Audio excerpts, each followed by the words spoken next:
Before we get into today's video, I do want to let you guys know that this video is for educational purposes only. Please remember to be kind to everybody everywhere in your everyday life, in your home, in the grocery store, and especially in the comment section down below. Please do not show hate to anybody, anywhere.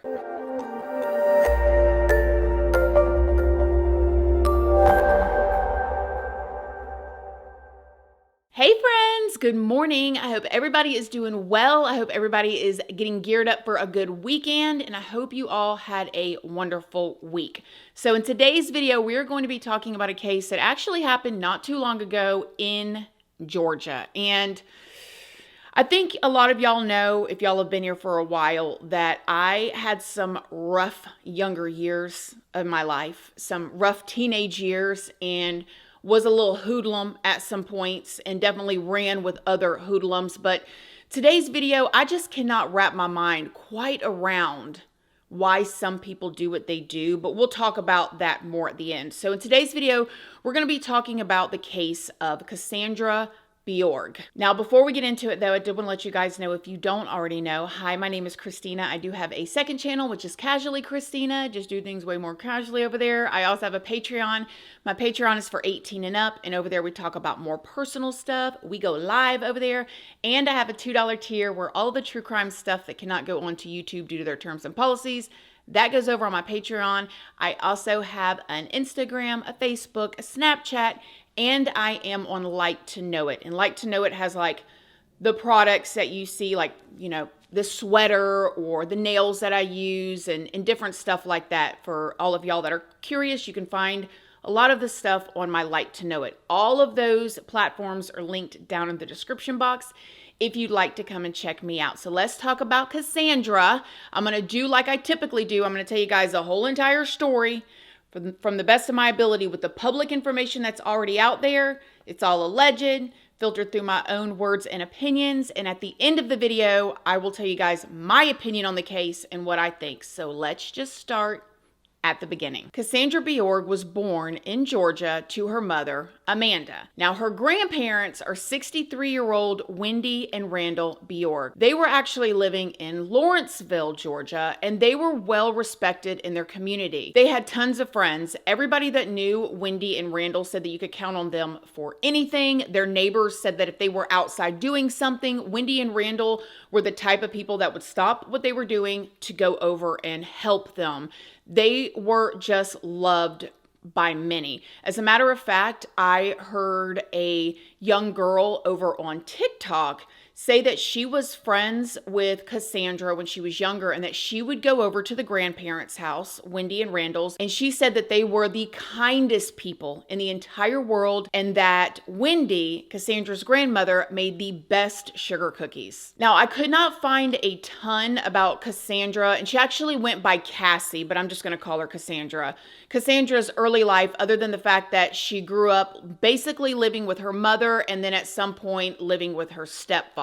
However, at some point, Cassandra really began to rebel. When she did, her mother, Amanda, asked her parents, Wendy and Randall, if they would help her out with Cassandra. And maybe, you know, if her parents took Cassandra for a bit, took her away from like the area that she was living in, the kids that Cassandra was hanging out with, that maybe she would straighten up. And at this point, Cassandra was a teenager. Her mother thought she was completely unmanageable and said that Cassandra had a terrible attitude and basically just did whatever she wanted, when she wanted. And again, she was hanging out with the wrong crowd. She had already been in trouble with the cops, and she had been in trouble for drinking, smoking, skipping school, and things like that. So when Amanda asked her parents to take Cassandra, they agreed, and they went through the courts, and they actually got custody of her in October of 2015. But Cassandra was infuriated. And I can only imagine at this point, like, what was going on, because originally when Cassandra was younger, she would go to her grandparents' house. She loved being with her grandparents, and her grandparents loved their granddaughter, Cassandra. Again, like the other little girls said that knew Cassandra and her grandparents, her grandma would make, you know, sugar cookies for everybody, and it was just a great time. However, at this stage in Cassandra's life, she didn't want to be with her grandparents because her grandparents had rules. Unfortunately, as soon as Cassandra moved in with her grandparents, she was rude. She immediately began to challenge their authority and basically bow up at them at any chance that she got. But Randall and Wendy loved Cassandra. They wanted to keep fighting for her. Neither of them actually believed that Cassandra was like a bad person or a bad kid. They just thought that she was going through like this teenage rebellious phase, and they believed that they could love her and guide her and help her to get back on the right path. All they asked from Cassandra was for her to not stay out late, for her to not go out smoking and drinking. Again, she's 16 years old, and for her to just go to school and not to run away like she had done several times before. And then probably what was considered the worst of all by a 16-year-old, Cassandra's grandparents asked her to not see her boyfriend. Her boyfriend of 3 months, mind you, was 19-year-old Johnny Ryder. Now, I heard in an interview Cassandra say that Johnny was just doing so good, and he had just gotten out of jail and he was getting him a job and he was trying to go to school. So from what I heard from Cassandra in this interview, he was 19 and he had already been to jail. He had already been in trouble. His mama was on his butt to get his life together too. So Cassandra's grandparents are like, he's 19. He's already in trouble. He ain't doing nothing with himself. You're in trouble. You're constantly getting in trouble. Just don't see him. Focus on school. Do the right thing. We're going to help you, and stay on track. However, Cassandra continued to see her 19-year-old boyfriend, Johnny, anyways. At this time, Cassandra was actually on probation as well. So she had those terms to follow. Like she had to be home by curfew and she was supposed to go to school and be able to pass a UA and stuff. But Cassandra refused to go to class at Peachtree High School, and she eventually dropped out, and things continued to get worse and worse and worse from there. The cops were called at Cassandra's grandparents 31 times between 2016 to 2017. A lot of the times the cops were being called because Cassandra continued to run away. She would just leave her grandparents' house, not tell them anything, and be gone for days and sometimes even weeks. One of the times that Cassandra was a runaway, her grandparents even went and put up these missing posters. They were really looking for their granddaughter and fighting for her. They loved her so much. It was even said that Cassandra had ran away so many times and it had been reported so many times that eventually the cops just labeled her as a habitual runaway and did not take these calls as serious. So at first, if you have a minor that's missing, they're taking it serious. Did somebody take her? But as she continued to run away over and over and over again, they were just like, well, she's a habitual runaway.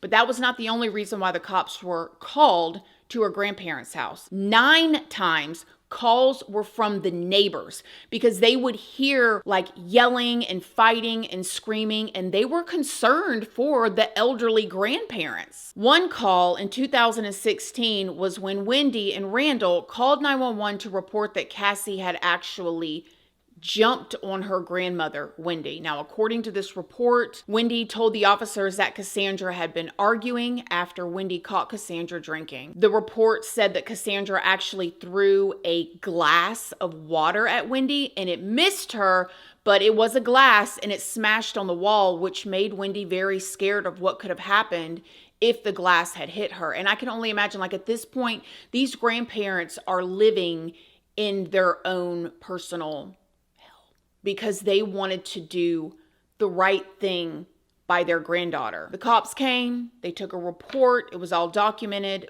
but Cassandra didn't end up going to jail or anything. It didn't stop there because in a different incident, Cassandra had beat her grandfather so bad that it broke his ribs. And then on April 1st of 2017, Cassandra, who was now 17 at this time, had run away again And Wendy at this point shared a missing post for her on her Facebook page. Wendy also sent a text that night saying that she was going to bed and that she hoped the next day would be better. However, little did she know that things would only get much, much worse. A week went by and no one heard from Wendy or Randall.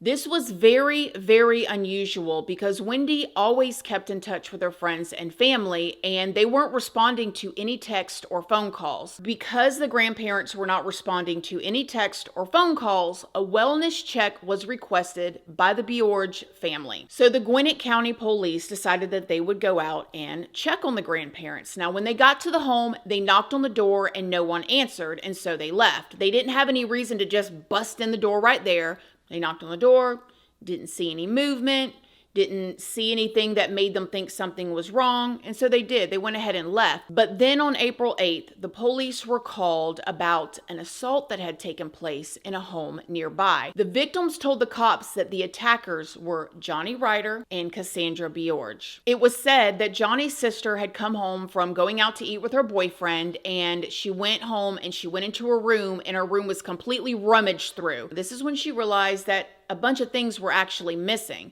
When Johnny's sister confronted her brother Johnny about it, him and Cassandra attacked Johnny's sister and her boyfriend with pepper spray and a baseball bat. After they did this, they ended up taking off in Johnny's sister's car. And when they took off in Johnny's sister's car, they left the car that they came in at the house. So then when the police got to the house to take this report and realized that Johnny's sister's car had been stolen, they began to inspect the car that was left there. This is when they realized that the car that was left at the house belonged to the grandparents, Wendy and Randall. Johnny's sister and her boyfriend sustained pretty serious injuries, and they were both taken to the hospital and they were treated there, but they did make it through and they were released. After the cops were done investigating and they realized that that car that they left behind belonged to the grandparents, they decided to go back over to the house and try to make contact with them. When they went back over to Wendy and Randall's house, this time they forced their way in, and this is when they found the grandparents dead on the master bedroom floor. It was actually estimated that the couple had been deceased for over a week, and upon further investigation, they found that Wendy and Randall, the grandparents, had multiple stab wounds. Both of their throats had been slit, and they both had blunt force trauma to their heads. Cassandra and Johnny were the prime suspects, and the police immediately went searching for the couple. Now, get this. Cassandra and Johnny were tracked back to a friend's house in Suwanee. The cops surrounded the building that they were in and ordered the two of them to come out. However, they refused to come out. As a matter of fact, they barricaded themselves inside this house, and they were in a standoff with the police. So you got a teenage girl, a young man, okay, two deceased grandparents, his sister and sister's boyfriend in the hospital at this point because they had been pepper sprayed and beaten with a bat.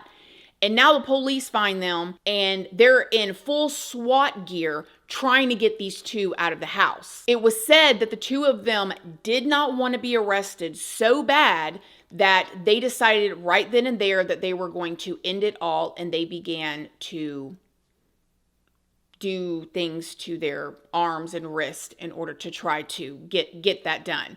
This is when the cops ended up forcing their way into the home, and they made entry, and they got to the two of them just in time. They actually had to rush Cassandra and Johnny to the hospital, and the doctors were able to save their lives, and they were being treated heavily. As a matter of fact, I'm going to show you guys Cassandra here in a minute, but in the interview, you guys will notice that her hands and arms are wrapped up in cast all the way to her elbows. After the two were treated in the hospital, they were then transferred to the jail, booked, fingerprinted, and arrested. Now, Cassandra and Johnny both initially blamed each other. What's going on? We went to Peace Ridge Park, and we talked about it. At first, it wasn't my idea at first. Mm-hmm. How did you even get, I guess, what was said? How did you even bring up? What was the context? He first asked me, "Are you afraid to die?" Mm-hmm. And I said no.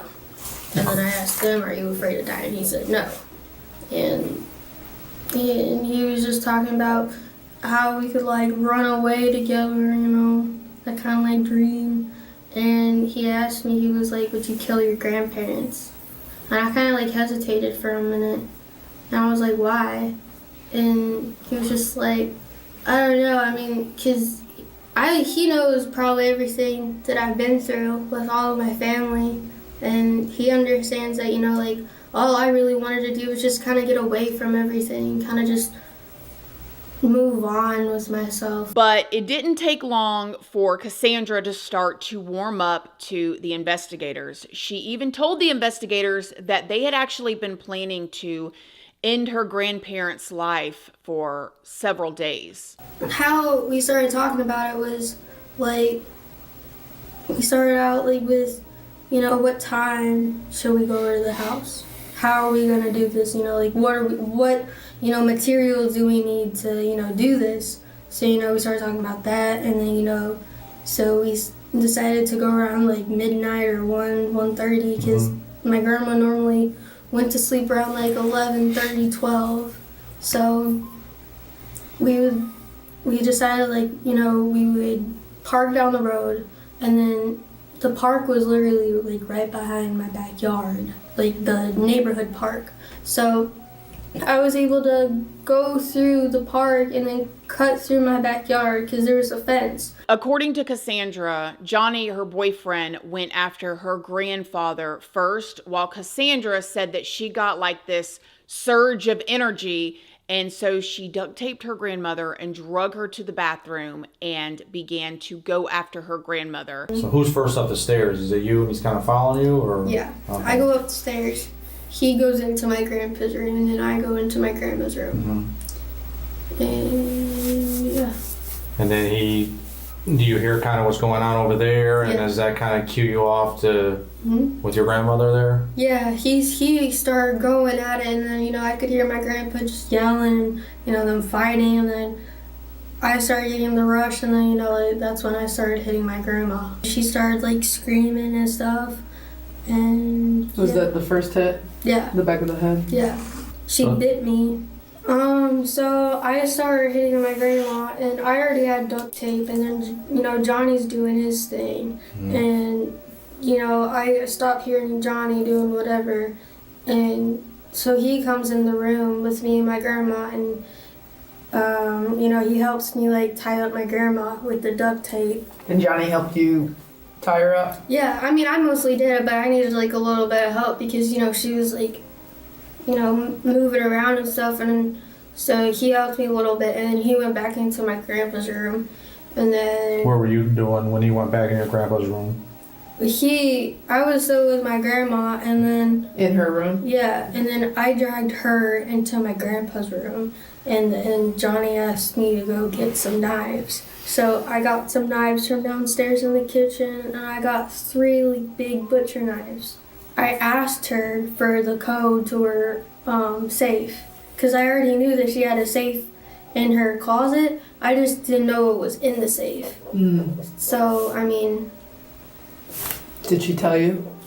Yeah, I mean, like, she kept saying, like, "I'll give you money, I'll give you my keys, I'll give you anything you want." The fact that she says that her grandmother was basically begging her for her life. Cassandra would go on to say that they used a tire iron and a baseball bat, and they used butcher knives that were in the kitchen.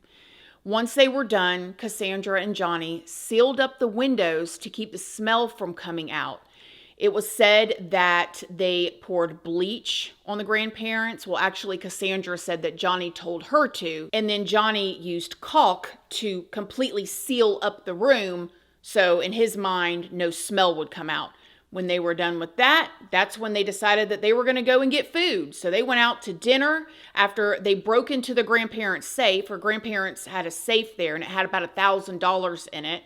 And after they went out to eat, had a nice dinner together, I guess to celebrate their horrendous acts, then they decided to start texting people and inviting people over for a party. Cassandra also said that she was texting people back from her grandmother's phone to make sure that no one got suspicious. And when asked why she did it, Cassandra said that her grandparents had become too strict and that she couldn't handle it anymore.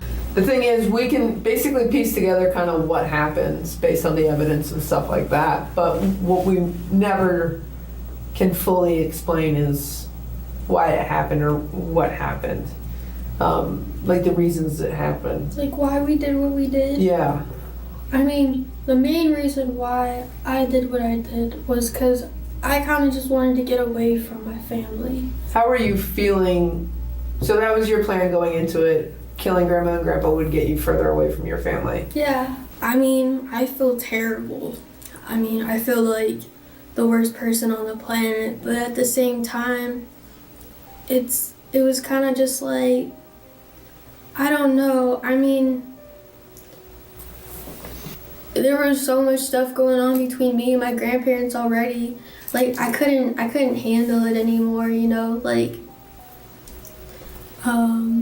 Like he said with his follow-up question though, I mean, did they deserve it? Did Grandma deserve it? Did Grandpa deserve it? Or was it kind of just more getting away from your own family? it was more kind of just getting away. Okay. So you don't think that Grandma did anything? I mean, I was pretty pissed at her for, you know, the couple times that, you know, like, she would call the cops on me for, you know, no reason sometimes, or like, just like a lot of the stuff that she would say would be really offensive because it would be about my mom. Cassandra also told the investigators that her and Johnny were actually planning on killing Cassandra's mother, Amanda, and Johnny's family too. Now, if you guys watch the whole entire interview with her, and I will leave it linked down below, the investigators did a great job. They brought her in McDonald's, they brought her in a Frappuccino. It was really like she was just sitting there talking to her friends, and that's awesome because she basically told everything. So before either one of their cases could even go to trial, Cassandra and Johnny both ended up taking a plea deal. They both pled guilty to murder and aggravated assault, armed robbery, and they both pled guilty to theft as well.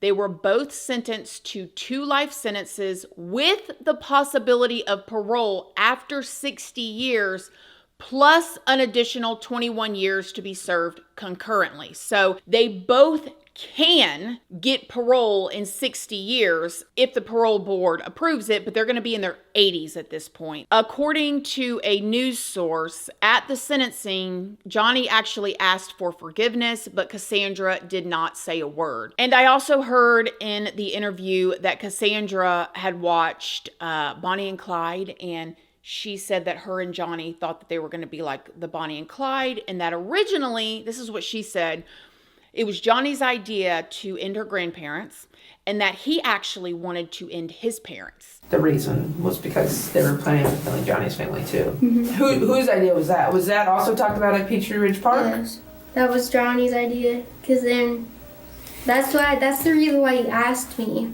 if I wanted to kill my grandparents, because he wanted to already kill his family. And he was like, let's be Bonnie and Clyde. You said that? Yeah. I was like, okay. That's what I first said when, because I'm the one that got called out to the scene initially, and that's the first thing that came out of my mouth. So. Bonnie and Clyde. Mm-hmm. Have you seen the movies? Of course. You have or you haven't? Yes, of course I have. Of course. And when you listen to this interview, it is unbelievable the mindset of these kids, basically, okay? So immature mentally that they thought that they were going to go and kill all these people, take all their money, they were going to go on the run, they were going to travel. As she said, there were all these places she wanted to go. They were going to travel and they were going to move to Florida, basically live on the beach and live happily ever after. Like, craziness. And now they're both sitting in prison. They both done something horrendous that they can never, ever, ever, ever take back, no matter how sorry they are. No matter them being, her being 17, which I know it's just that one interview that I watched, but she's missing something upstairs, okay? She was completely emotionless until she talked about one of her friends. She did begin to cry a little bit when she was talking about one of her friends being there for her because, her grandparents weren't, because they wanted her to not smoke, drink, maybe go to school, not get in trouble, not hang out with this guy who obviously they were right about. It's just unbelievable, because in 20 and 30 years, even if these two have this miraculous come to Jesus and their lives are changed and they are better people and they want to do everything right, they can never, ever take this back. And it is so, so sad. And I think about like the grandparents. They were trying everything. They were scared in their own home for their safety, and for good reason. But they probably could have never imagined this. And the fact that her grandmother was begging her for her life, telling her she would give her money. Cassandra said that she had duct tape over her mouth, so she was mumbling it, but Cassandra could understand everything she was saying. And so cold and heartless, these two. I do wonder how a person or a young person gets to this place. What inside of the brain makes that reasoning happen, makes it, yes, this is a good idea, let's do this. And I wonder, because I even think about my own, past, my childhood, getting in trouble. You guys know at 21, I was sentenced to 3 years in prison. I fought a lot, but it was basically like other people that were hoodlums too. But these types of things was never even a thought in my mind, never even a thought after everything I had been through. And so I just don't understand, especially for a young person, why they thought that this was a good idea. It's just horrific. For the neighbors were calling the cops because they were scared for these grandparents. And then this happened. And they were sitting there smoking weed, drinking, going out to eat in that house while their bodies were in that room. Well, at least nobody has to worry about these two being back on the streets again, because they will be in their 80s when they get out, if they make it that long in prison. If they make it that long. Y'all let me know what you guys think in the comment section down below. Other than that, I love y'all. I hope y'all have a wonderful, wonderful weekend. And I will see y'all in the next video. Love you guys. Bye.